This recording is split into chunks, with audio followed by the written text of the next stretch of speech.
여러분 안녕하십니까? 이충건 방송의 이충건입니다. 오늘은 이태원의 압사 사고, 경찰 보고 체계 전면 개편을 하고 정쟁보다 재발 방지에 노력해야 한다. 그리고 검수완박 법률 통과 주도자도 책임을 느껴야 한다라고 하는 내용을 가지고 말씀을 드리겠습니다. 헬로윈을 이틀 앞둔 지난 10월 29일 밤 서울 용산구 이태원에 많은 인파가 몰리면서 150여 명이 숨지는 사고가 발생을 했습니다. 먼저 이번 이태원 압사 사고로 희생된 희생자 여러분들의 명복을 빌고 항망하게 가족과 소중한 이들을 잃은 가족 여러분들에게도 위로의 말씀을 드립니다.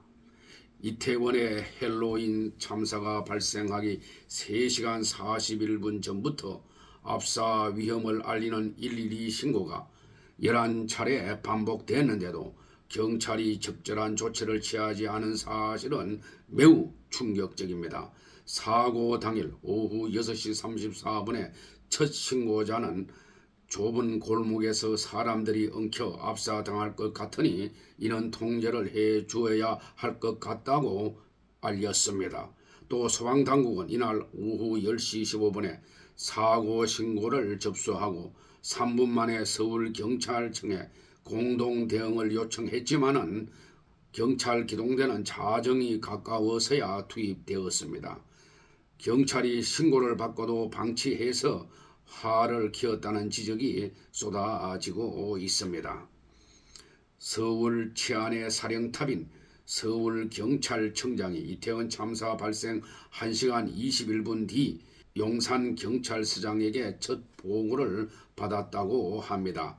보고를 받은 10월 29일 밤 11시 36분경은 압사 사고와 관련해서 언론 보도가 나올 무렵이었습니다. 소셜미디어에서는 생중계하듯 사고 내용을 전파하고 있었습니다. 윤석열 대통령이 보고받은 시각도 그보다 35분 빨랐습니다. 국정상황실을 통해서 경찰이 아닌 소방청 상황실의 보고를 받았다고 합니다. 서울청장이 그날 밤까지 서울도심 집회의 경비를 지휘했다고 해도 적어도 사고 직후에 보고를 받았어야 했습니다. 그런데도 서울청장에게 전화 한 통 한 사람이 없었습니다.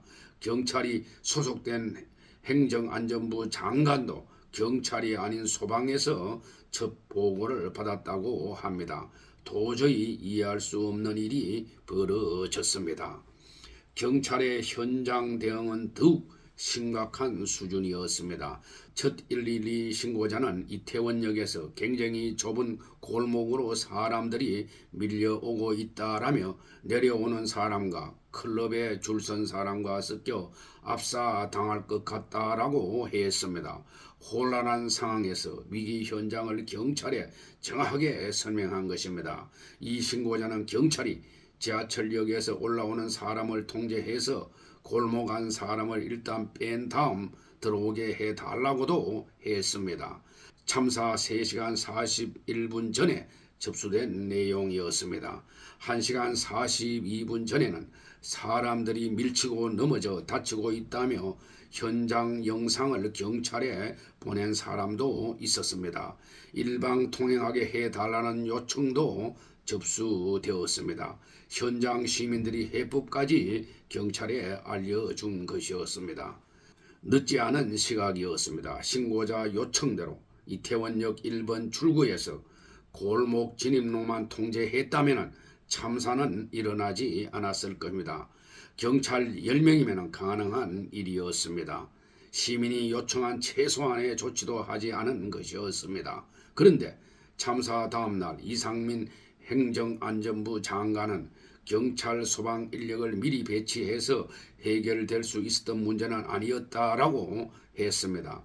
경찰은 이태원 헬로윈 축제처럼 주최자가 없는 행사에서는 시민들이 골목길로 몰리는 것을 막을 권한이 없다고 했습니다. 권한이 없으면 죽을 것 같다는 신고가 들어와도 경찰이 방관할 수밖에 없다는 것인지 묻고 싶습니다.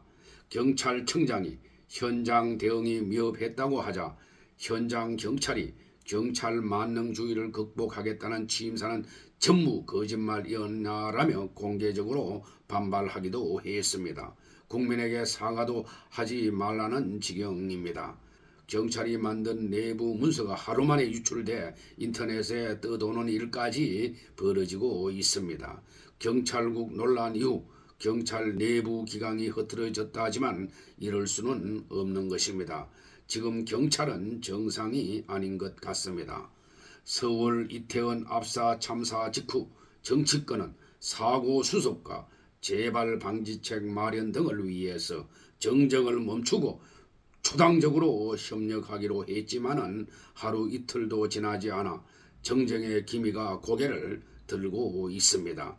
경찰과 소방을 미리 배치함으로써 해결할 수 있는 문제는 아니었다는 발언과 할 수 있는 일은 다 했다는 식의 태도는 분명히 문제가 있습니다. 그렇다고 당장 책임론부터 꺼내는 건 순서가 아닙니다. 사고 원인을 면밀히 조사해 보면 책임 소재와 정도가 밝혀질 것이고 그때 책임을 물으면 되는 것입니다. 그런데도 야당인 더불어민주당은 벌써부터 정쟁성 발언을 쏟아내고 있습니다.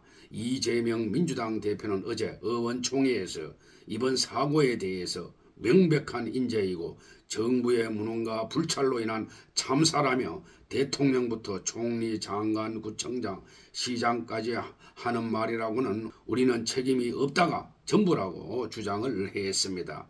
주체자가 없는 자발적 집단 행사에도 적용할 수 있는 인파사고 예방 안전관리 시스템을 마련해야 한다는 윤석열 대통령의 말도 문제 삼았습니다.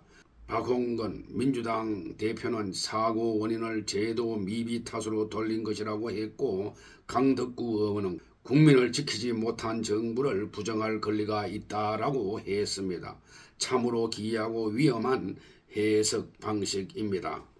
한편 정진석 국민의힘 비상대책위원장은 11월 3일 페이스북에 이태원 사고 원인 규명을 위해서 경찰을 수사하는 일이 발생했다며 민주당이 입법 독재로 통과시킨 검수완박법으로 인해서 검찰은 이태원 사고를 수사할 수 없다라고 말을 했습니다. 더불어민주당이 단독으로 국회를 통과시켜서 지난 9월부터 시행된 개정 검찰청법 형사소송법은 검찰의 직접 수사 범위를 기존 6대 범죄에서 대형 참사 등 4대 범죄를 제외하고 2대 범죄인 부패와 경제 분야로 줄였습니다.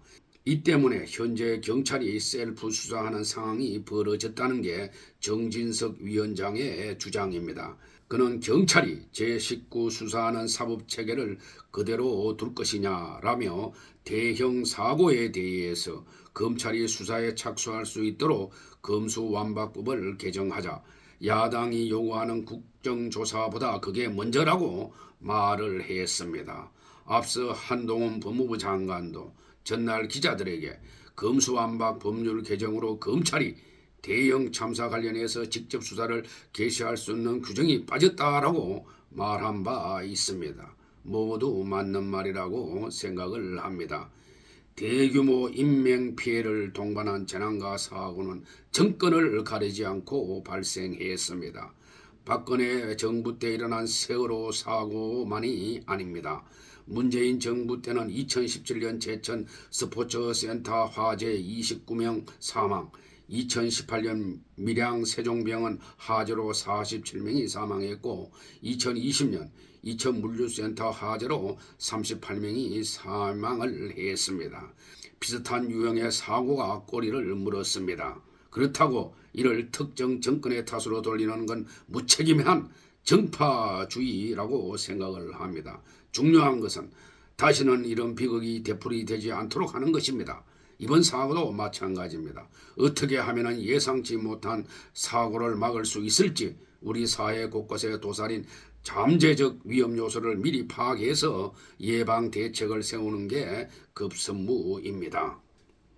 참사의 진실을 낱낱이 밝히되 이를 정쟁으로 활용하는 행위는 자제되어야 합니다.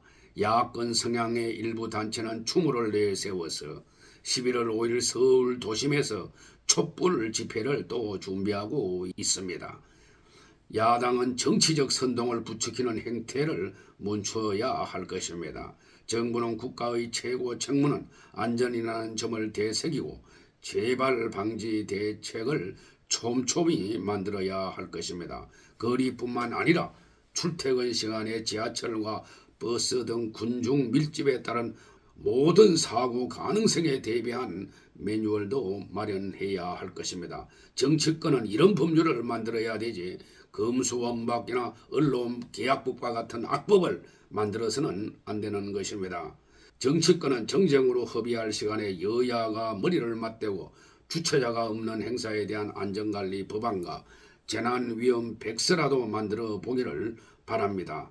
국회의원들은 검수완박과 같은 악법을 만들기보다는 국민의 생명과 안전을 위한 입법에 더 신경 써주기를 바랍니다. 경찰은 업무가 폭주하고 있는데 검수완박 법률을 일방적으로 몰아붙인 야당 국회의원들에게도 책임이 있는 것입니다. 차제에 검수완박 법률은 폐기되어야 할 것입니다. 오늘 방송은 여기서 마치겠습니다. 제 영상을 끝까지 시청해 주신 여러분들께 감사의 말씀을 드립니다.